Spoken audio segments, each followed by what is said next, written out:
Non, Alors, il a été d'accord. suggéré aujourd'hui de discuter de certains thèmes et puis, donc, je les ai placés à l'écran ici. Le premier, c'était le niveau de production des livrables. Donc, vous avez reçu, chacune et chacun d'entre vous, disons, le cahier de charge pour la production des modules dans lequel il y avait une liste de production de livrables. Euh, Évidemment, vous savez que ça concerne, disons, les orientations de votre module, les objectifs, les activités, l'évaluation, les ressources nécessaires, les lectures, et ainsi de suite. Donc, ça, c'était les livrables qui étaient, disons, proposés. Et il y avait aussi une suggestion aussi d'ajouter, si possible, disons, des ressources en vidéo et en audio. Alors, mais ça, on est conscient que pour plusieurs d'entre nous, c'est un peu nouveau. On est en mode d'exploration. Est-ce qu'il y a actuellement des préoccupations au sujet de ces livrables à produire? Est-ce que vous avez, disons, réussi à fixer votre plan de cours d'une façon assez définitive? Bon, j'ai discuté avec un collègue du Sénégal l'autre jour qui fait un module sur la gestion des ressources humaines. Puis je lui disais, ben moi, mon plan de cours est toujours un peu en évolution parce que lorsque je fais mon ingénierie de formation, parfois je change un peu le plan de cours pour l'ajuster, mais il faut quand même avoir une certaine vision globale du plan de cours avant disons, de finaliser tout ça. Est-ce qu'il y a des difficultés ou est-ce que les livrables sont assez avancés? Pour moi, c'est bon, OK. Mhm. mais pour les vidéos, j'attends les commentaires pour voir si je dois mettre des animations ou pas parce que c'est très sobre. Oui. Madame Salama m'a dit qu'elle va voir tout d'abord avec le service Mhm. des vidéos pour voir si ça marche ou pas et que probablement il faut ajouter quelques animations parce Ouais. que c'est vraiment très sobre. Oui, tout à fait. Euh, je sais que moi, je travaille avec l'Université Saint-Gord dans un autre dossier qui s'appelle l'Académie Saint-Gord, où j'ai produit des vidéos. Mais en fin de compte, ce que j'ai produit, moi, c'est tout simplement mes interventions sur, par exemple, l'approche par compétences, dans une période d'environ 5 minutes. Et c'est enregistré sur fond vert. Et donc, l'université va utiliser cet enregistrement vidéo de ma présentation et ajouter, disons, une introduction, ajouter une conclusion, ajouter des animations à l'intérieur pour accompagner le texte que je leur ai... moi, je leur ai donné un script et je lis le script et eux peuvent ajouter, évidemment, prendre les grands titres du script et les ajouter à côté de moi à mesure que je dis ces choses-là. On n'a pas eu encore de nouvelles de l'université au sujet de ces précisions-là, comme vient de le dire Mme El-Soufi. Alors, lorsqu'on aura davantage, on pourra avancer.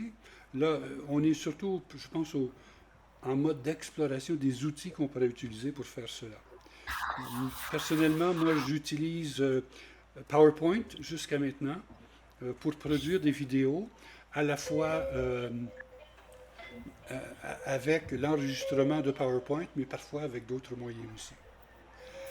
Moi, au fait, ce sont des vidéos pour introduire chaque partie. Mhm, oui. Je n'explique pas grand-chose, c'est juste, je Mhm. présente D'accord. le thème. Mhm. Et puis, par la suite, parce que le contenu, c'est juste des ressources et des études de cas. Oui. Il n'y a pas des choses à expliquer au fait, parce qu'il faut chercher des informations. D'accord. OK. D'accord. Parfois, on peut aussi utiliser des ressources en ligne, des ressources, par exemple sur YouTube, qui sont bien appropriées au contenu qu'on voudrait transmettre. Si on n'est pas obligé de tout créer nous-mêmes, on peut utiliser des ressources qui Exactement. existent déjà. D'accord?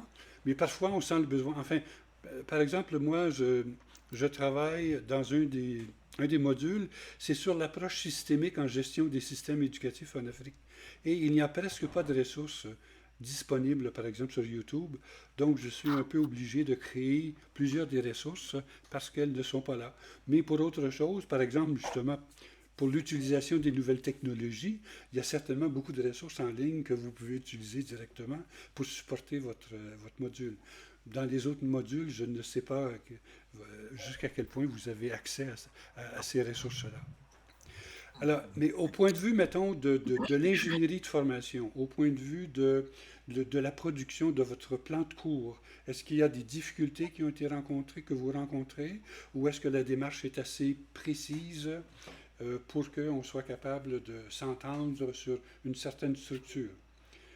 Dans euh, dans le document de cahier de charge, on vous a présenté certaines orientations, c'est-à-dire que on utilise des objectifs de plusieurs niveaux de connaissances, donc les savoirs, les savoir-faire et les savoir-être. Et pour aborder ces objectifs-là, on procède par une démarche de l'agent de euh, l'approche par compétences. On commence par une exploration, ensuite les apprentissages de base, ensuite on passe à l'expérimentation et ainsi de suite. Alors, est-ce que cette démarche-là fonctionne pour vous? Est-ce que vous réussissez à la structurer un peu de cette façon-là? Est-ce qu'il y a des difficultés à rencontrer dans disons, dans ce type d'ingénierie de formation-là? J'espère que vous le Bon, montrez. Oui, Rosette? oui. Bon, à mon niveau, je ne sais pas si c'est une difficulté, étant donné que nous sommes deux sur le même cours. Mhm, Ça fait qu'on avance pas au même rythme. C'est bon. mhm.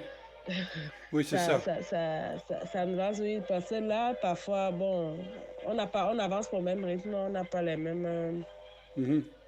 la OK. même manière de concevoir et OK. ça fait un peu, Oui. ça fait créer un peu un petit retard. Ah. Mais pour ce qui est du plan du cours, je pense que à mon niveau, on l'avait déjà fait et j'attends que mon coéquipier Mhm, qu'il valide aussi pour qu'on puisse mhm. avancer. C'est un peu ça. Est-ce que vous avez discuté avec Judicaël Aladetin, qui est censé assurer le suivi de votre module? Oui, oui, Vous avez oui, discuté oui. avec lui, Nous hein, pour avons. la répartition des tâches et ainsi de suite? Oui, Oui. j'avais d'abord élaboré quelque chose. Bon, j'en avais discuté avec mon coéquipier. J'ai envoyé à Judica. Il a essayé de voir, il a fait des remarques. Mhm, On a essayé d'ajuster. Bon, maintenant, la version définitive, comme je ne peux pas l'envoyer seul, il fallait que mon coéquipier valide aussi et qu'il apporte mhm. ses conseils. Donc, j'attends D'accord, à ce OK. niveau pour l'instant. D'accord. Il est encore temps, remarquez bien, surtout avec, je pense, les vacances d'été, ça retarde un peu. Mhm. Je n'ai pas salué encore Madame Bellevue-Carpeau qui est arrivée. Bonsoir, Madame. Est-ce que vous nous entendez? Est-ce que vous pouvez nous dire quelques mots pour nous en rassurer? Oui, professeur, c'est Régina, hein? Ah, c'est original, d'accord. Donc, Excusez-moi. vous avez changé Oui, oui. Ok, d'accord. Ok, je vous Je reconnais m'étais maintenant. connectée, Ok, je m'étais connectée avec le téléphone, mais ok, j'ai voulu prendre le PC. ok, d'accord. Et Ok, parfait. D'ailleurs, je n'avais pas reconnu le nom. Là, je me disais, oh, il y a une nouvelle auteure dans notre équipe. oh, c'est Régina. Ouais, d'accord, parfait. Merci, professeur. D'accord. Alors bon, oui. Je voudrais savoir, le PowerPoint que vous utilisez pour enregistrer les vidéos, c'est quelle version? Parce que la mienne, là, elle fait un peu des caprices, c'est comme si elle ne prend pas. J'ai la version 2011 et c'est comme si ça ne prend pas. Je ne vois pas l'enregistrement Ah, vidéo donc, sur ok, PowerPoint. tu n'as peut-être pas accès avec cette version-là de PowerPoint à, euh, à l'enregistrement. Je sais qu'on peut aussi utiliser PowerPoint en ligne directement sans nécessairement, sans nécessairement avoir un compte Microsoft 365. Je ne sais pas si en ligne c'est possible de faire les enregistrements.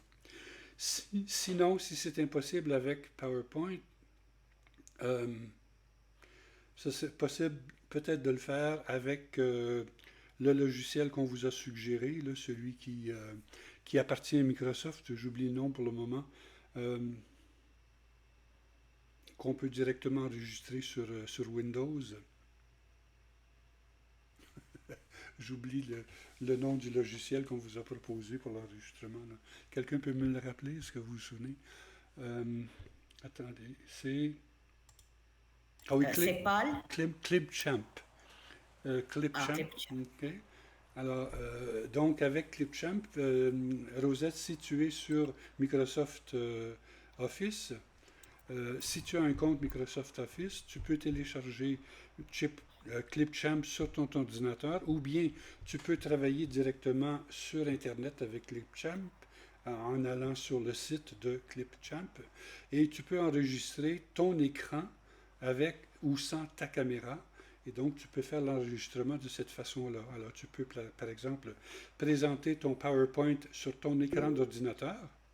Et puis, tu peux ensuite, toi, enregistrer ta voix en accompagnement de cette présentation PowerPoint. Donc, c'est peut-être une façon d'enregistrer avec PowerPoint. D'accord? J'ai mis dans le chat un lien vers un outil de Google qui permet d'enregistrer l'écran, mais sans la vidéo. C'est-à-dire, la personne n'apparaît pas. Oui.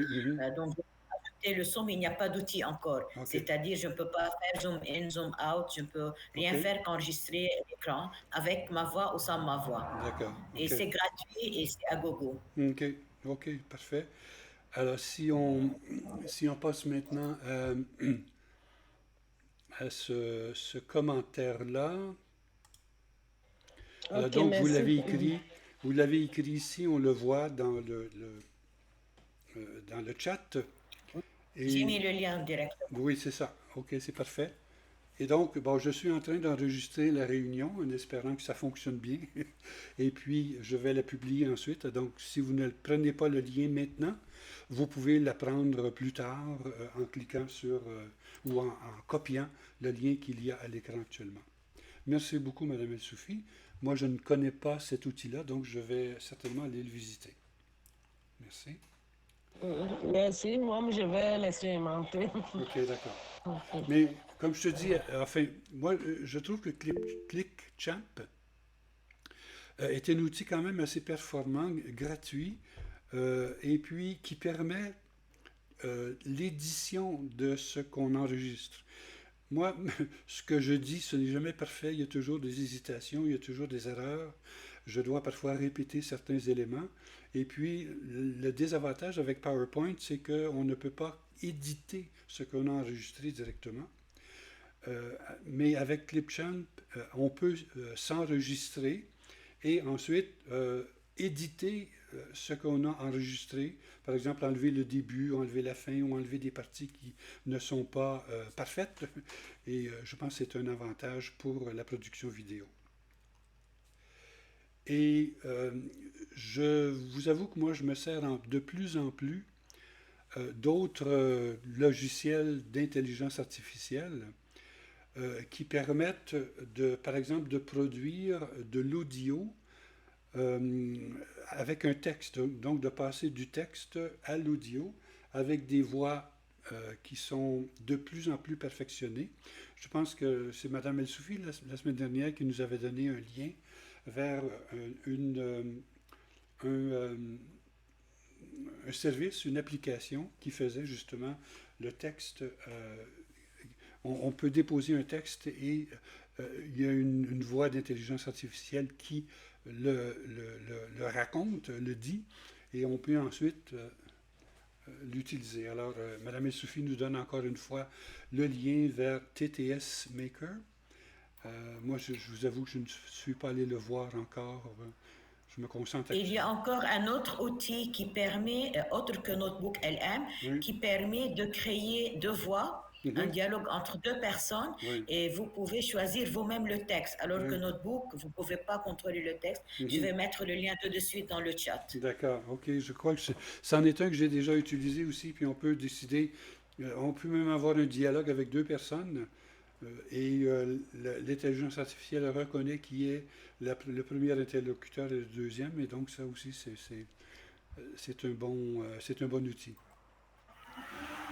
Moi, j'ai réagi un peu à ce que Mme Salama nous a écrit ce matin dans un de ses messages au sujet de la présentation, par exemple, utiliser le logiciel, le logo transparent de l'Université Saint-Gall. Donc, elle l'a partagé avec nous. Donc, si on crée un PowerPoint, on peut utiliser ce logo transparent de l'Université Saint-Gall sur chacune de nos pages pour bien l'identifier. Moi, j'ai décidé de créer pour mes propres productions, en attendant que l'université nous en donne peut-être davantage de consignes, de créer un modèle PowerPoint avec le logo de l'Université Saint-Gall à gauche, en haut. Ensuite, à droite, le nom de notre master, c'est-à-dire Master 2 en gestion des systèmes éducatifs, et avec un fond d'écran qui reprend le logo de l'Université Saint-Gall, mais en filigrane, en transparence, environ à 10%. Alors, on voit toujours le logo de l'Université Saint-Gall en arrière-plan, et donc on peut écrire ce qu'on veut à l'avant, et ça donne quand même, comme on dit, une image corporative.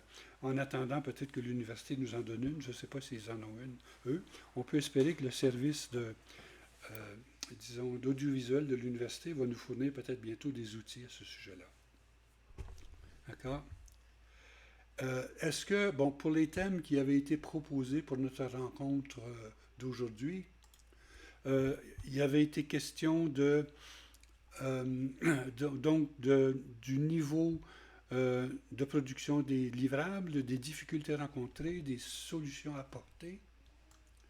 Et puis, je reviens. Voilà. Et on avait parlé aussi, bon, est-ce qu'il y a des problèmes actuellement qui ne sont pas encore solutionnés pour surtout pour votre plan de cours et pour les livrables? Alors, évidemment, c'est un travail qui est assez long à faire. Je pense, par exemple, à l'évaluation. Alors, on est censé non seulement de préciser ce qui va être évalué, mais de meubler, disons, le document d'évaluation avec les questions nécessaires et avec un barème de correction. Et donc, si on a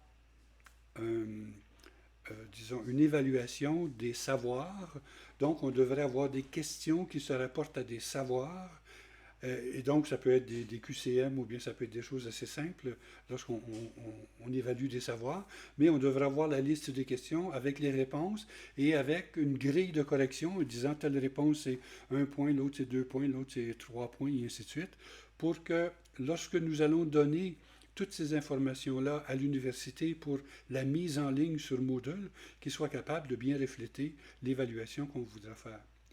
Évidemment, si on évalue des savoir-faire, il faut que les activités d'évaluation soient des savoir-faire. Et donc, on demande disons, à l'étudiant d'appliquer une procédure et qu'on évalue ensuite s'il a bien évalué la procédure et qu'on ait un barème de collection qui dit si l'étudiant a bien suivi les 5 étapes de la procédure proposée, il a 5 points. S'il a suivi 3 étapes, c'est 3 points.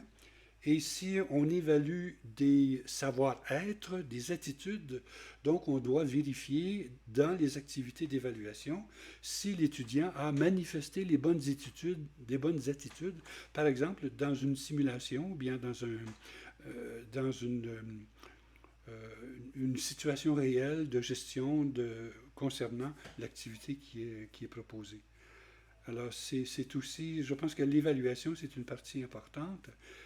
Et il faut se rappeler que c'est peut-être une différence avec des cours présentiels.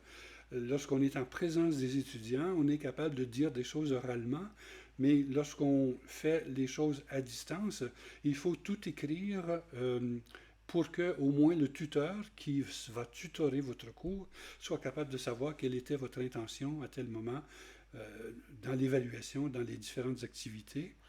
Et justement, je discutais avec l'un des auteurs que je supervise, et puis il avait, je pense, dans ses consignes, il était très, très, très bref, et c'est comme s'il avait été devant une classe, puis il disait, « Chers élèves, maintenant lisez la page, le 2e chapitre du livre. » Alors, c'est quelque chose qu'on peut faire lorsqu'on est en présentiel, mais lorsqu'on est à distance, il faut quand même avoir un peu plus d'explication. Et comme on sait, l'aspect aussi affectif dans les consignes que l'on donne sont importantes, c'est-à-dire essayer toujours de contextualiser toutes les consignes que l'on donne et d'être le plus précis possible euh, dans les consignes qui sont données. Alors, on vous a proposé d'utiliser le journal d'apprentissage. Je ne sais pas si c'est clair pour vous comment utiliser le journal d'apprentissage. C'est un outil qu'on propose pour favoriser la réflexion sur l'apprentissage qui est mené, parce qu'on réalise que très souvent, les apprentissages sont fragmentés et qu'il n'y a pas une vision de synthèse de l'ensemble des apprentissages qui sont faits dans un cours. Et on propose aussi qu'il y ait une phase d'enrichissement ou de transfert pour que justement d'un cours à l'autre dans notre programme de formation, il y ait comme un lien entre, par exemple, le leadership et la gestion des ressources financières, qu'il y ait un lien entre la gestion des ressources humaines et puis l'aspect financier. Donc, qu'on soit capable de faire un transfert des connaissances d'un domaine à l'autre. Et c'est à travers ces activités-là qui sont typiques à l'approche par compétences et puis avec le journal d'apprentissage qu'on espère produire ces apprentissages un peu plus approfondis. Donc, vous avez... Est-ce que je peux dire quelque chose? Allez-y, allez-y. Alors, voilà. Concernant le journal d'apprentissage, je l'ai introduit dans le module, mais moi j'ai une question parce que je ne sais pas si on peut l'introduire à travers tous les modules avec la même grille d'évaluation. Parce que c'est un peu bizarre si on va l'introduire dans un module, puis dans l'autre non, puis de nouveau on va l'utiliser et chaque fois avec une grille différente ou avec une consigne différente.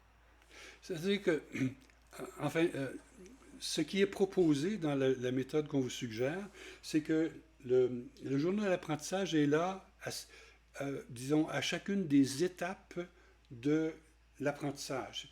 On commence par exemple, l'exploration. Alors, la première étape, c'est l'exploration. On demande aux apprenants quel lien faites-vous entre les objectifs de ce cours et puis votre expérience, avec ce que vous avez déjà fait, est-ce que vous connaissez déjà une partie de ce qui va être présenté? Est-ce que vous avez des questions à proposer? Est-ce que vous voulez plutôt, disons, travailler davantage sur tel aspect de l'objectif ou sur tel objectif? Ou bien est-ce que vous avez des questions à poser au tuteur au sujet des objectifs qui ont été présentés? Donc ça, c'est pour la phase d'apprentissage. Ensuite, pour la phase la phase d'exploration, pardon. Pour la phase d'apprentissage de base, à la fin, bon, on demande aux apprenants, vous venez d'apprendre des connaissances, vous venez d'apprendre des savoir-faire et vous venez de faire des activités sur les attitudes ou les savoir-être dans le domaine, par exemple, que l'on étudie. Alors, pourriez-vous faire une synthèse des apprentissages que vous avez réalisés? Quels sont ceux que vous pensez qui sont les plus importants? Quels sont ceux qui sont les plus difficiles à acquérir? Est-ce qu'il y en a d'autres que vous souhaiteriez approfondir, et ainsi de suite? Donc, à chacune des étapes, le journal d'apprentissage est différent. Lorsqu'on arrive avec l'expérimentation à la fin, alors, on a demandé aux apprenants d'appliquer ou de faire des expérimentations, des études de cas, des simulations au sujet du thème que vous traitez. À la fin, on leur demande, vous avez vécu ces expérimentations-là, ces mises en application qui sont censées intégrer à la fois les savoirs, les savoir-être et les savoir-faire. Alors, est-ce que vous avez réussi à faire cette synthèse-là? Est-ce qu'il y a eu des difficultés que vous avez rencontrées dans ces applications? Qu'est-ce que vous trouvez, qu'est-ce qui est allé très bien? Qu'est-ce que vous avez maîtrisé sans problème? Mais qu'est-ce que peut-être vous auriez besoin davantage d'activités, d'expérimentation pour être capable vraiment d'appliquer ces savoirs-là dans des réalités, dans des activités réelles? Et à la fin complète du module, on demande à l'apprenant, vous venez de terminer ce module-là, quels sont les apprentissages les plus importants que vous avez réalisés? Quels sont ceux qui ont été les plus difficiles? Quels sont ceux qui sont les plus utiles? Est-ce qu'il y a un des aspects que vous voulez approfondir davantage? Qu'est-ce que vous allez faire pour poursuivre votre apprentissage à ce sujet-là? Alors, peut-être, je ne sais pas si ça répond à votre question. Peut-être ma réponse est un peu longue, Madame El-Soufi, mais c'est ma compréhension Non, du... non, j'ai compris. OK, Non, d'accord. j'ai compris parce que, c'est-à-dire, parfois il y a des changements Mhm, dans l'approche. oui. C'est dans un souci d'homogénéiser un peu Mhm, l'évaluation. oui, d'accord. Je Mhm, m'inquiète parce qu'il y a un forum dans mon module, il y a un wiki. oui. Est-ce qu'il y aura une grille différente pour chaque forum, pour chaque wiki, ou dans chaque module, peut-être Mhm, le contenu est différent, les exigences sont différentes, donc on ne peut pas mhm, avoir la même fiche ou la même grille d'évaluation. oui, C'est tout à ça, fait. juste, je suis en train de penser à ces points-là. Oui. Par exemple, bon, si on prend, euh, si on prend une, euh, une activité du journal d'apprentissage au niveau de l'exploration au début, on peut poser par exemple 4 questions aux apprenants et selon le degré d'approfondissement de chacune des réponses, on peut donner, par exemple, si l'étudiant a vraiment bien approfondi, on donne 3 points, si c'est, ou 2 points, si, bon, c'est un peu schématique, on donne 1 point, et puis si vraiment c'est presque rien comme approfondissement, on donne 0. Donc on a une grille d'évaluation qui se ressemble un peu pour toutes les activités du journal de l'apprentissage, mais c'est contextualisé dans le sens que l'évaluation va selon la réponse à la question qui est posée. Alors, par exemple, si on est dans les apprentissages de base, on peut demander à l'apprenant quelles sont les connaissances que tu as vraiment acquises. Quels sont les savoirs, les connaissances. Et puis, par exemple, si on dit explique 2 ou 3 connaissances vraiment qui ont été très importantes pour toi d'apprendre là-dedans. Alors, s'il nomme 3 items, à ce moment-là, on lui donne 3 points. Ensuite on dit, mais on t'a demandé d'appliquer une méthodologie de gestion des ressources humaines. Alors, peux-tu nommer ou, disons, expliquer les difficultés que tu as rencontrées ou la facilité que tu as... Alors, selon j'allais dire, le sérieux que l'étudiant met dans ses réponses, on donne une note correspondante. Alors, il n'y a pas de bonne réponse, évidemment, c'est pas comme dans des savoir des connaissances où on a un QCM et c'est vrai ou faux et il n'y a pas de... c'est vrai ou c'est faux, alors que dans l'évaluation d'un journal d'apprentissage, c'est toujours un peu l'évaluation du sérieux que l'étudiant a mis dans ses réflexions sur ce qu'il a fait. D'accord? On dit qu'on Merci évalue pour votre beaucoup réponse. plus le savoir-être. C'est-à-dire on évalue, en fin de compte, le journal d'apprentissage a pour fonction de faire approfondir les apprentissages, de faire une synthèse des apprentissages, et puis d'avoir une espèce de regard sur comment on apprend ce qu'on trouve difficile, ce qu'on réussit bien, ce qu'on souhaite poursuivre. Et disons, je répéterai peut-être que c'est le sérieux de l'apprenant dans sa réflexion que l'on note. Évidemment, il n'y a pas de bonne réponse ou de mauvaise réponse, mais si l'étudiant s'applique vraiment, par exemple, à faire une synthèse, une belle synthèse du module, de tout ce qu'il a appris, je pense qu'on peut lui donner une bonne note à ce moment-là. Ce qu'on espère aussi, c'est que ces synthèses des différents modules seront utiles éventuellement après la formation comme des rappels des choses essentielles qu'on a appris dans cette formation. Alors, le journal d'apprentissage pourrait être un outil de suivi après le master pour les apprenants pour dire, bon ben, ce que j'ai écrit dans le module sur la gestion des ressources humaines, voici ce que c'est. Ce que j'ai appris dans le module sur l'utilisation des nouvelles technologies ou du numérique en gestion, voici la synthèse que j'en ai faite. Et donc, c'est un référent sur ces apprentissages qu'on peut réutiliser par la suite. Alors, il y a Rasmane Zalé qui nous est arrivé du Burkina Faso, si je me souviens bien.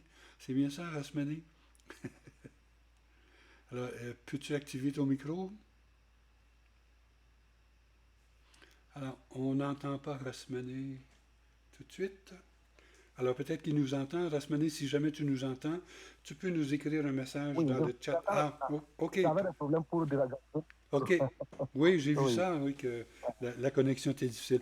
Mais la réunion est enregistrée. J'espère que ça va bien fonctionner et puis que je vais pouvoir la voilà. publier. Je vais pouvoir la publier Ah, ensuite pour que ce soit suivi. Alors, est-ce qu'il y a d'autres questions, d'autres commentaires? Alors, il y a eu aussi comme suggestion la présentation aux besoins de quelques productions, des plans de cours, des activités, des ressources. Alors, moi, je vous ai transmis un premier jet du premier module d'introduction euh, à- au master GSE. Judicaël Aladatin, je pense il y a une semaine ou deux, vous a présenté, lui, son ingénierie de formation pour le module 2A, qui est l'introduction à une vision globale de, disons, l'utilisation des politiques et des orientations politiques vers la réussite éducative dans les différents systèmes éducatifs.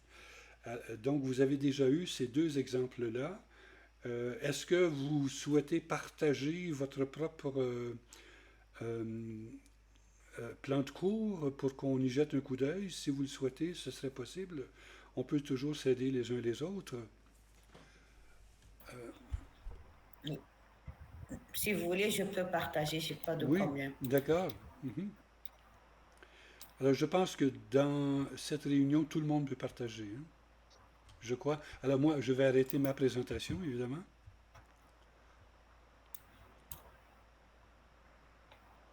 Ok, juste pour ouvrir.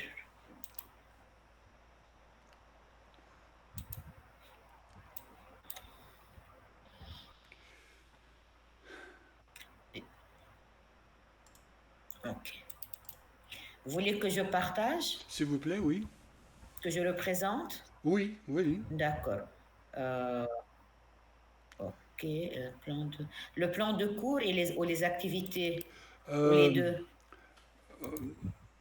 peut-être les activités, je Parce que pense. ce sont deux fichiers. Oui, c'est ça. Peut-être les D'accord. activités, parce que le plan de cours, je pense que c'est un peu semblable avec les objectifs, etc. D'accord, ok.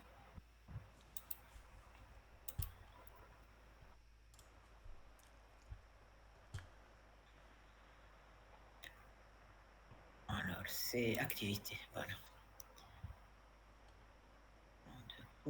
Ok, voilà.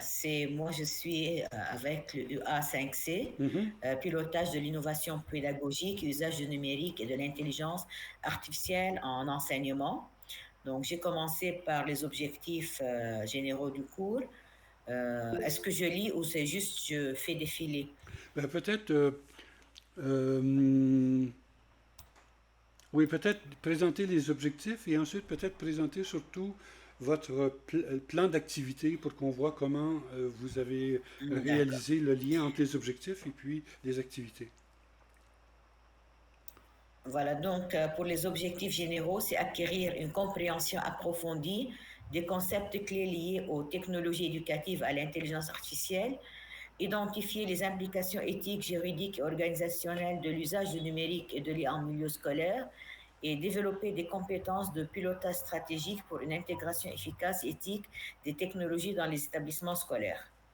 Donc, pour les compétences, c'est maîtriser les concepts fondamentaux des technologies éducatives et de l'IA appliquées à l'enseignement, analyser les enjeux éthiques, juridiques et organisationnels liés à l'utilisation des technologies, élaborer un diagnostic sur l'état d'intégration du numérique dans un établissement scolaire, Mhm. concevoir une stratégie de pilotage pour l'innovation pédagogique intégrant le numérique et l'IA, animer une démarche collaborative d'appropriation des technologies par les équipes éducatives. Mhm.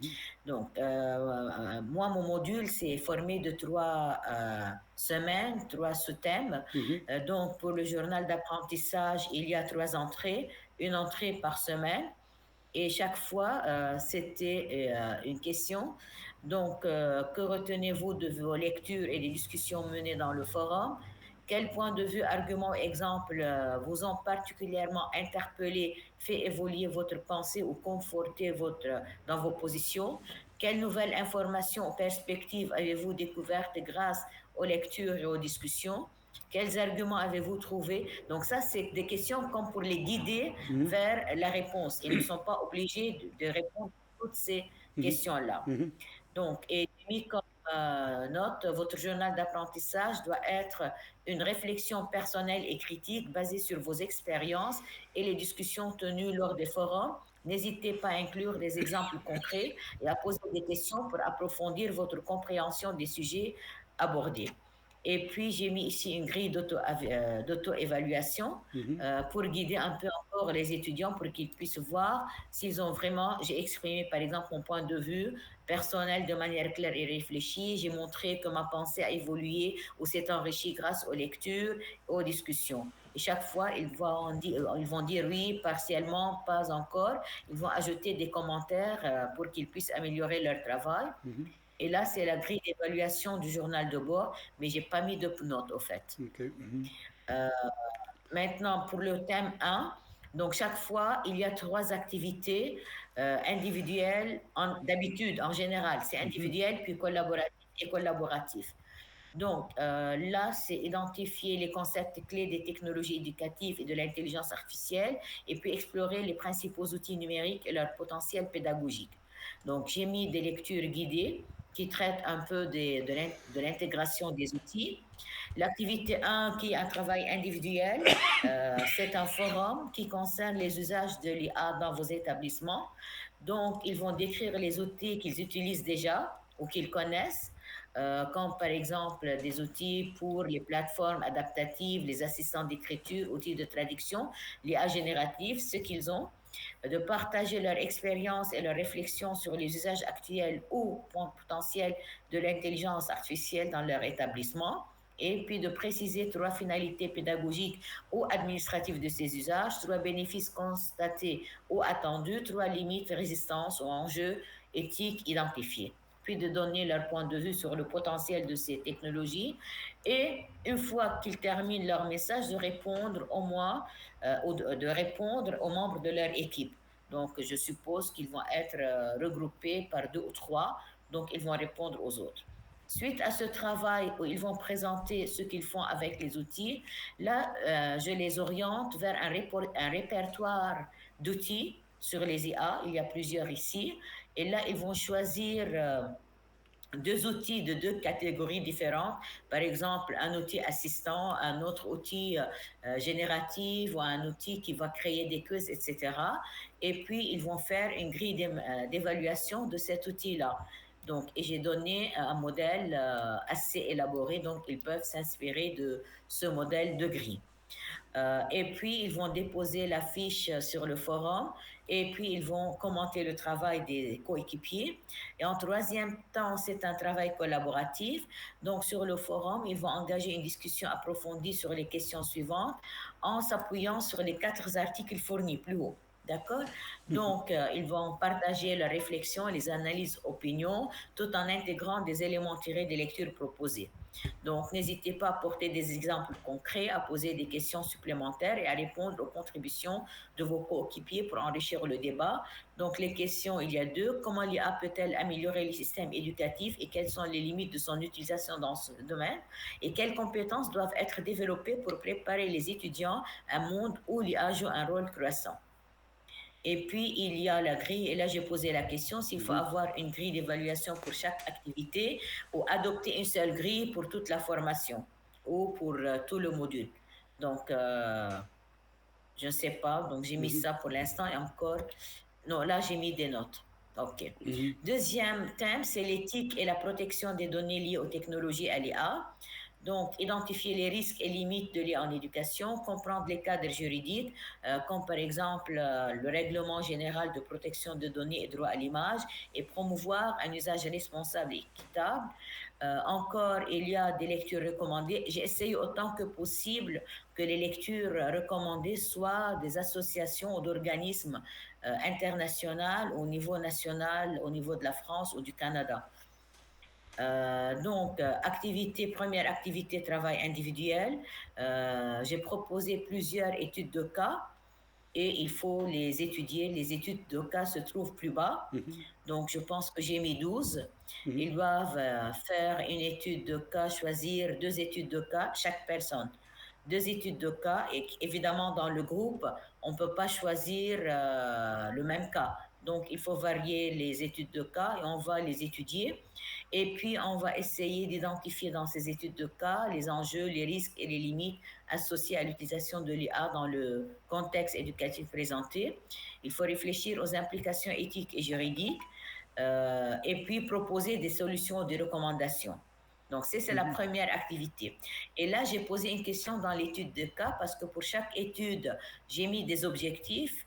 Et je me suis dit, est-ce qu'il faut mettre les objectifs? Parce qu'au fait, les objectifs, ça oriente un peu vers la réponse. Donc, je n'ai pas su si je dois garder ou enlever. Donc, pour l'instant, c'est une question que je pose.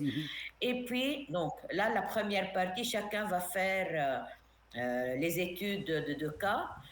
Puis, ils vont déposer leur travail sur le forum. Et là, ils vont commenter le travail des autres membres de l'équipe pour terminer, pour faire un rapport collaboratif.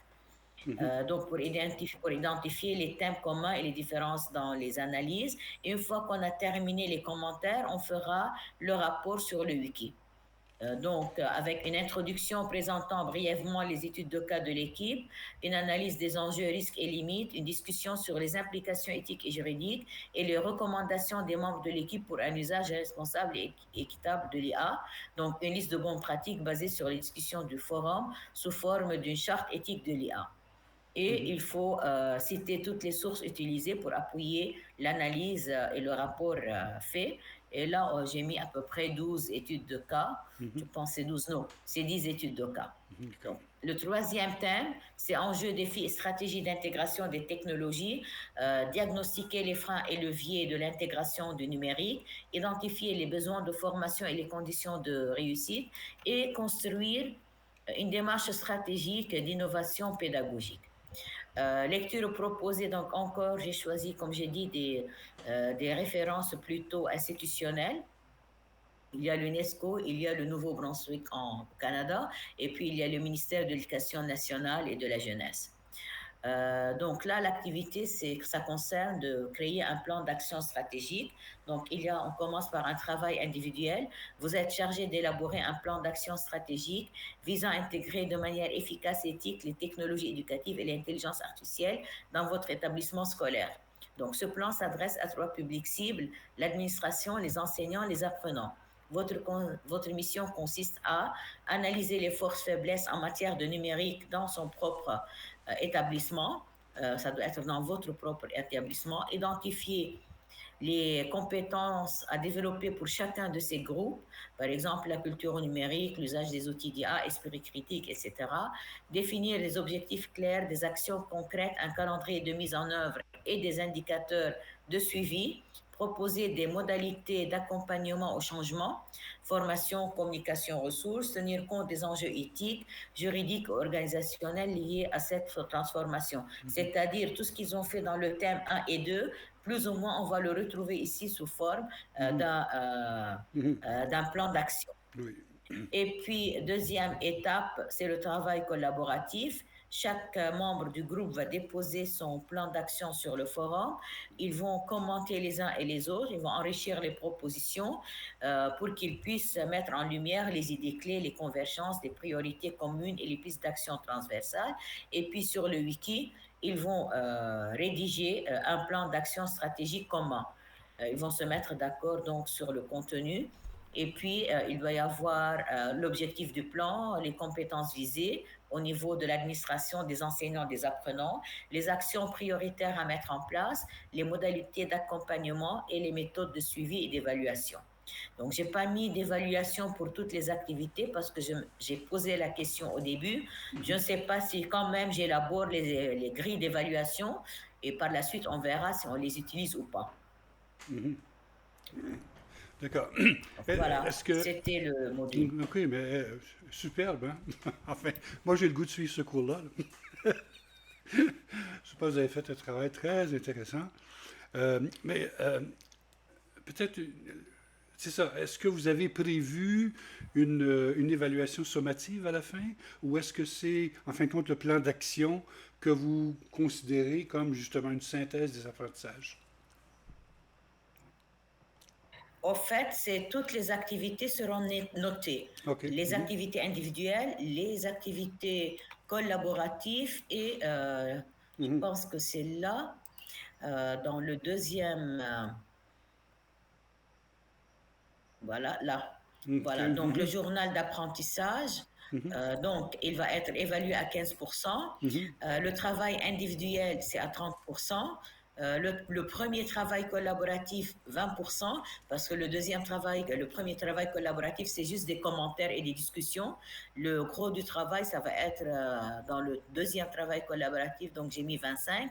Et puis la participation au cours durant les webinaires, c'est 10%. S'il s'agit de participation vraiment active, si les participants posent des questions, répondent aux questions des autres, ils montrent un peu qu'ils sont plutôt réactifs aux besoins des uns et des autres.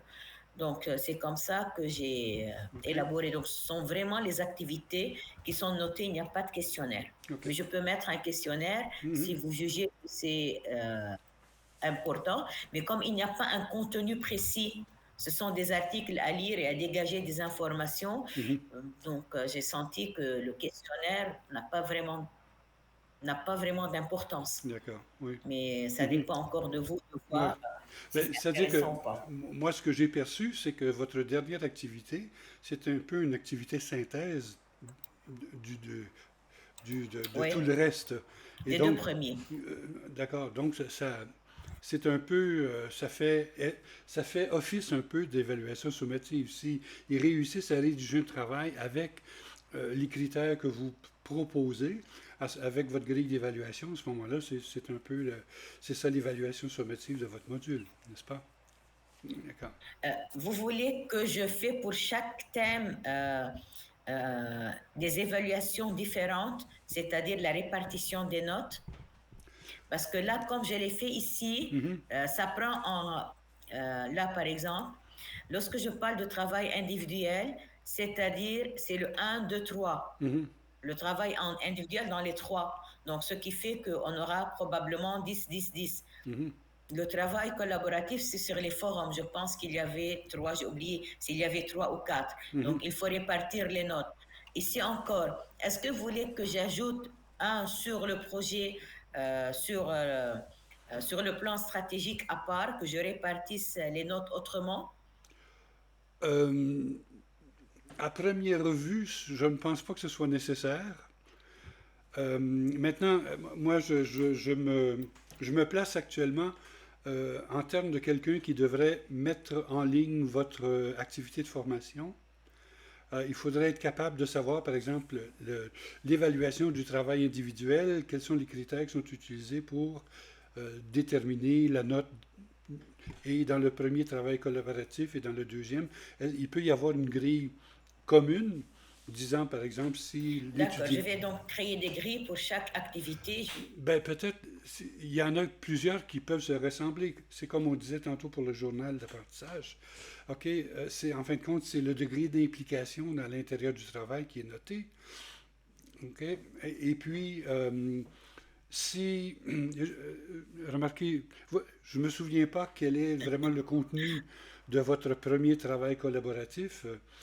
Est-ce que les étudiants sont censés, disons, citer des apprentissages qu'ils ont réalisés par rapport aux premières activités?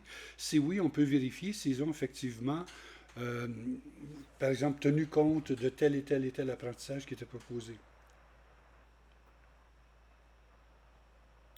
Alors, la première, dans le thème 1, l'activité collaborative, c'était C'était sur le forum. Une fois qu'ils ont présenté les outils qu'ils ont utilisés, qu'ils ont présenté en deuxième temps les outils qu'ils ont découverts, de nouveaux outils IA. Donc, ils vont discuter un peu sur l'IA et comment elle peut améliorer ou ne pas améliorer les systèmes éducatifs. D'accord. Et quelles sont les compétences importantes à développer chez les apprenants. Donc ça, c'est juste une discussion sur le forum. Il n'y avait pas un travail de synthèse à faire, juste des discussions. D'accord, c'est seulement des discussions. Parce que là, il y avait 2 activités individuelles. La première, c'était les outils, de près les outils qu'ils connaissent. Oui. La deuxième activité, c'est de choisir 2 nouveaux outils et de les présenter, et puis de commenter les outils choisis par les autres, le travail des autres, et puis finalement de discuter autour de ces 2 questions-là. Ça, c'est pour le premier thème. C'est ça. Et donc, en fin de compte, la note que vous attribueriez pour des activités de ce type-là, c'est en fin de compte leur engagement dans les discussions. Ce n'est pas comme si vous avez un résultat attendu que les apprenants répondent telle et telle chose, et s'ils répondent ces choses-là... Non, il n'y a pas de bonne réponse, voilà. C'est ça le problème. D'accord. À ce moment-là, c'est... pour cela que je n'ai pas pu mettre des questions. Voilà. Mais c'est ça, donc c'est un degré d'implication et d'engagement dans les activités qui peut être apprécié par le tuteur à ce moment-là. Et si les réponses sont bien étayées par, par un raisonnement ou par des preuves, s'il y a un enchaînement logique dans ce qu'ils disent, mais il n'y a pas de mauvaise ou de bonne réponse. Et donc, à ce moment-là, on peut avoir une grille d'évaluation qui se ressemble d'une activité à l'autre. Parce que c'est un peu toujours la même chose qu'on évalue. C'est pour cela que je pose la question. Ben oui, je crois que oui. Une grille donc, je vais arranger plus ou moins mes... Donc, je vais arranger un peu les grilles pour qu'on puisse évaluer en même temps le travail individuel. Peut-être il y aura 2 parties dans la grille. Pour évaluer le travail individuel, quels sont les critères, et pour évaluer le travail collaboratif, selon quels critères. D'accord, OK, tout à fait. Est-ce que d'autres collègues ont des questions à poser? Moi, j'en ai un. Vous parlez beaucoup de forum. Donc, est-ce que vous utilisez effectivement le forum Moodle, ou est-ce que le forum, ça comprend des réunions sur Google Meet ou bien sur Non, Zoom? C'est le Moodle. Moodle, OK. Non, c'est d'habitude, c'est Moodle, mais durant les webinaires, j'imagine qu'il faut y revenir et discuter. Avec, pour encourager les gens à participer. Parce que si on laisse les gens, peut-être ils ne vont pas participer, surtout qu'il n'y a pas de bonne et de mauvaise réponse. Peut-être ils seront un peu perdus. Parce que c'est vraiment, ça se base sur leur réflexion personnelle. D'accord, OK. D'accord. Alors, est-ce qu'il y a d'autres questions ou des commentaires de la part d'autres collègues? Là, je crois que le contenu est très bien développé. C'est ça. Peut-être la préoccupation que j'aurais, moi, est-ce que c'est M. Wessou qui a activé son micro, oui? Oui, c'est moi. D'accord. On entend c'est moi. Vous m'entendez? Oui, on entend bip, bip, bip également derrière vous. Là, je ne sais pas pourquoi. Ah oui, c'est parce que je suis en déplacement, je suis dans ma voiture. Ah, OK, d'accord. OK. Est-ce que vous avez une question à poser, M. Wessou? Oui, j'ai suivi, bien qu'en est en déplacement, la présentation de Aïda. C'est vraiment riche, très riche. Mais ce que je n'ai pas remarqué, les ressources, c'est vrai qu'en lisant les activités, on a déjà un peu une idée des ressources, mais en présentant les activités, en présentant le descriptif des activités, est-ce qu'il ne serait pas mieux d'annoncer en même temps les ressources précises auxquelles on doit faire recours pour bien mener ces activités? Oui, mais les ressources sont là. Non, c'est là, c'est juste avant. Au début de chaque thème, il y a les ressources. Là, lecture guidée, ce sont les ressources. J'ai utilisé le même thème qui est utilisé dans le fichier envoyé par M. Charon. Donc, il y a à chaque fois 3, 4, 5 articles à lire qui sont assez consistants et assez riches Pour l'UNESCO, j'ai sélectionné uniquement le chapitre 4 et j'ai dû le renier pour le mettre à part. Donc, j'ai retiré du rapport complet. Donc, ils ont toutes les ressources. Et j'ai déposé les ressources, j'ai téléchargé les ressources sur le Drive parce que j'ai peur de disparaître par la suite. Vous savez, sur Internet, il y a des ressources qui disparaissent. Donc, j'ai mis les liens et j'ai mis les ressources pour être sûr qu'on va les avoir. OK. D'accord. Ah, voilà. Je vois maintenant. Donc, on peut dire que c'est la position qui m'a trompé. Les ressources sont venues avant le descriptif de l'activité. C'est comme si elles sont en dehors de l'activité, quoi. Oui, parce que pour moi, il faut commencer la lecture des ressources. Voilà. Parce que pour moi, il faut commencer la lecture des ressources dès le début, avant même de commencer les activités. Voilà, parce que si on attend l'activité, on n'aura pas le temps de lire les ressources. D'accord, c'est bon. OK. Merci, M. Wessou. Merci, Mme El-Soufi, pour la réponse également. Moi, peut-être une ressource, je ne sais pas si vous avez vu, il me semble que c'est cette semaine ou la semaine dernière, le rapport GEM a publié l'an dernier un rapport sur le leadership en éducation qui se nommait Diriger pour apprendre. Et ils sortent presque à chaque semaine un sous-document sur le leadership en éducation. Et la semaine dernière, c'était sur l'importance du leadership du leader scolaire dans, disons, le développement ou l'utilisation du numérique dans les milieux éducatifs. Alors, donc c'est tout récent, ça vient de sortir il y a une semaine ou deux. Alors, je vais essayer de me rappeler de vous envoyer le lien si vous ne l'avez pas. Et ça rappelle justement l'importance du rôle du gestionnaire dans l'établissement et dans le système éducatif de façon générale, dans l'utilisation du numérique. Et je pense que ce qui nous préoccupe le plus, c'est en plus de l'utilisation du numérique dans la pédagogie, c'est aussi l'utilisation du numérique dans la gestion des établissements scolaires. Je pense que c'est là qu'il y a moins, disons qu'il y a moins de ressources disponibles actuellement. Oui, Madame El-Soufi, je vais vous envoyer ou je vais mettre dans le groupe le lien vers ce document du rapport GEM. Malheureusement, si je me souviens bien, il est seulement en anglais. Mais je pense qu'on peut facilement le traduire avec l'intelligence artificielle. Est-ce qu'il y a d'autres commentaires ou d'autres questions? Moi, je vais peut-être me permettre de vous présenter ma façon de faire. Je vous le présente pas comme modèle, mais tout simplement comme ma façon de faire le travail, pour m'assurer de suivre l'ingénierie de formation, pour savoir combien de temps consacrer à chaque activité, pour savoir ceux qui sont évalués, quelles sont les ressources qui sont utilisées, et ainsi de suite. Alors, vous voyez à l'écran actuellement, je crois, mon travail sur l'ingénierie de formation pour mon activité, donc le 5B, qui est sur la formation professionnelle. Alors, moi, ce que je fais, c'est que j'essaie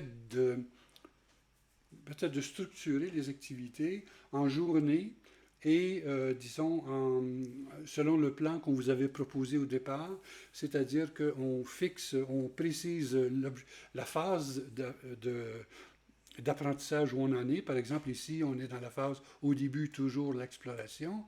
Et donc, l'activité qu'on mène, c'est l'activité d'accueil et d'orientation. Il y a la lecture du plan de cours et la préparation de questions. Donc, je demande, comme ressource, évidemment, j'ai le plan de cours auquel ont accès les étudiants. Et ensuite, je leur transmets des consignes qui leur disent, par exemple, nous commençons maintenant le cours sur la professionnalisation ou la formation professionnelle des directeurs. Alors, bienvenue, nous allons explorer ce thème-là pendant les prochaines semaines. Comme première activité, nous vous invitons à lire le plan de cours au départ et essayer de le comprendre. Et si jamais il y a des questions, de les préciser, de les écrire pour être capable de les dire dans notre première rencontre. Et j'ai aussi ajouté quelques notes au sujet disons, de l'utilisation disons, d'une réunion sur Google Meet. Donc, faire attention, puisque c'est notre première réunion, de faire attention d'être dans un endroit calme, sans bruit ambiant et avec un éclairage suffisant et avec une bonne connexion Internet et avec un micro qui fonctionne et avec une caméra qui fonctionne. Puis ensuite, je leur dis, je vous donne rendez-vous, je sais pas moi, la semaine prochaine, lundi à 19h GMT, dans tel document, dans tel salon Google. Donc, j'ai donné des consignes assez précises pour cette activité-là. Et ensuite, je poursuis donc on fait une rencontre en ligne. Là, je n'ai pas vraiment besoin de ressources parce qu'on a déjà le plan de cours et les étudiants ont déjà leurs questions.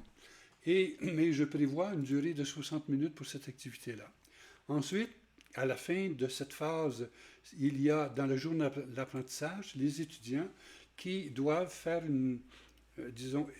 comparer ou disons faire une appréciation des objectifs à suivre dans le plan de cours avec leurs besoins à eux, leur réalité, ce qu'ils savent déjà, ce qu'ils veulent apprendre, les difficultés qu'ils entrevoient, les facilités qu'ils pensent qu'ils vont avoir dans ce cours-là. Et donc, j'ai écrit un petit texte et je mets toujours un lien, un hypertexte vers les consignes qui sont présentes dans le dossier partagé.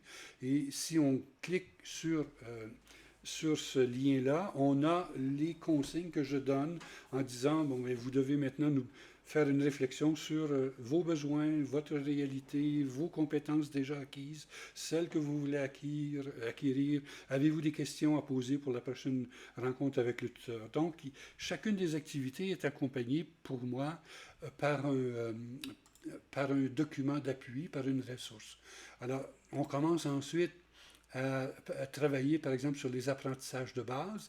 Donc, le premier apprentissage de base, c'est celui-là, le premier objectif. Donc, l'activité, c'est une recherche. Donc, j'ai une série de sources qui sont accessibles en cliquant sur ce lien hypertexte-là. Et pour savoir quoi faire avec ces sources, j'ai des consignes. Je leur donne des consignes sur la documentation nationale dans leur pays.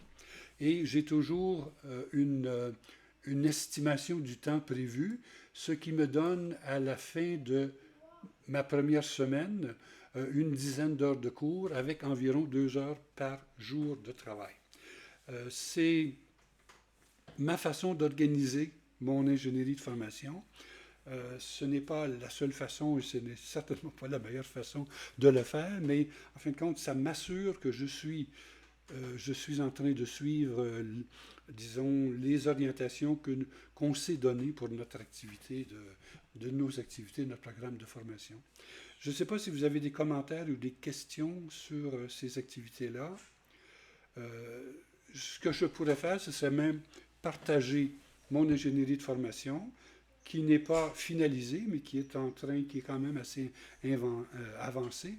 Et ça vous permettrait même de voir quelles sont, par exemple, les consignes que je donne ici pour l'apprentissage guidé sur Gemini, les autres consignes que je donne pour la méthodologie d'apprentissage autonome. Ce sont toutes des activités qu'on va faire pendant ce module-là. D'accord?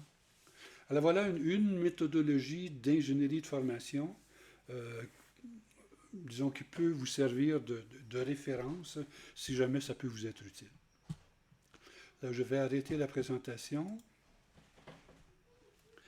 Est-ce que vous avez des questions à poser, des commentaires, des interrogations? Pour les webinaires, ça va être 1 heure hebdomadaire ou 2 heures hebdomadaires? Ça dépend des semaines, OK? Je crois, moi, beaucoup, comme vous d'ailleurs, comme dans votre ingénierie, je crois beaucoup dans l'apprentissage social. Surtout dans un domaine, par exemple, comme la formation professionnelle des chefs d'établissement, qui est très, très, très pauvre dans les pays où nous travaillons et où il y a peu de référents textuels. Et donc, il y a beaucoup d'activités disons, de réflexion ou bien de retour sur une activité précédente. Alors qu'il y a une activité de synthèse collective de beaucoup des activités que l'on fait. Et la plupart du temps, il y a une ou deux activités, disons des réunions Google Meet par semaine. D'accord? Et c'est une partie, j'allais dire une partie importante de l'apprentissage, spécifiquement peut-être dans ce module-là, parce que, comme je disais, il y a très peu de ressources, j'allais dire, typiques à la gestion d'un établissement scolaire en Afrique francophone, à ma connaissance, et je pense que c'est un peu aussi le constat que font la plupart des gens qui travaillent dans le domaine. D'accord. Okay. Alors, vous pourrez voir l'ingénierie que j'ai fait. Ce que j'essaie de faire, c'est d'être fidèle à un certain nombre d'heures par semaine de travail, parce que je sais que nos étudiants sont en général des gens qui sont en cours d'emploi et qui peuvent peut-être consacrer 2 heures par jour, peut-être 3, en comptant les week-ends, pour arriver au travail qui est proposé. Ok, merci. D'accord. Et entre vous et moi, je pense que c'est important d'avoir un regard critique les uns par rapport aux autres. Si jamais vous avez un regard critique à donner sur ce que j'ai fait, et même, j'ose le dire, Mme El-Soufi, c'est ce que Mme El-Soufi a fait, je pense qu'on s'aide les uns les autres de cette façon-là, même en posant des questions sur le fonctionnement, ou sur le contenu, ou sur les activités. D'accord? Voilà. Alors, je ne sais pas si vous avez d'autres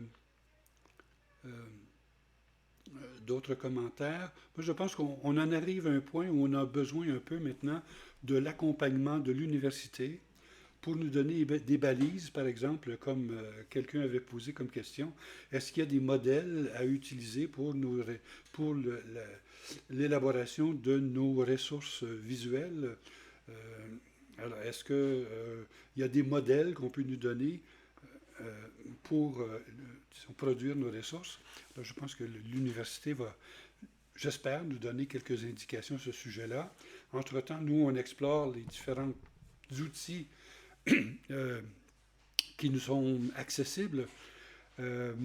Autrefois, ou souvent, on utilise le studio, le très beau studio de l'Université Saint-Gall à Alexandrie pour enregistrer des vidéos de qualité professionnelle, mais je ne pense pas que l'université, ou je suis certain que l'université ne nous invitera pas à aller à Alexandrie pour enregistrer nos vidéos. Et donc, il va falloir, je crois, le faire d'une façon autonome, mais avec le soutien de l'université. Voilà. Alors, s'il n'y a pas d'autres questions, on continue à échanger grâce à notre groupe WhatsApp et on va peut-être espérer que bientôt il y aura des informations qui vont nous venir de la direction, disons, de l'audiovisuel à l'université pour nous aider à passer du textuel un peu aux vidéos, à la vidéo dans nos ressources. Alors, merci d'avoir été là. Si jamais vous avez d'autres questions ou d'autres commentaires, n'hésitez pas. On est là pour s'aider les uns et les autres. Et puis, au besoin, on se revoit dans une semaine ou deux pour discuter encore. Merci beaucoup. D'accord. Donc, bon après-midi et bonne soirée. OK. Merci beaucoup à vous également. Bonsoir tout le monde. Au revoir. Merci, Madame Aïda. C'est de façon particulière pour votre présentation. Oui, elle est excellente. Merci pour votre présence. Merci. Au revoir. Au revoir, Richard. Au revoir. Au revoir. Au revoir.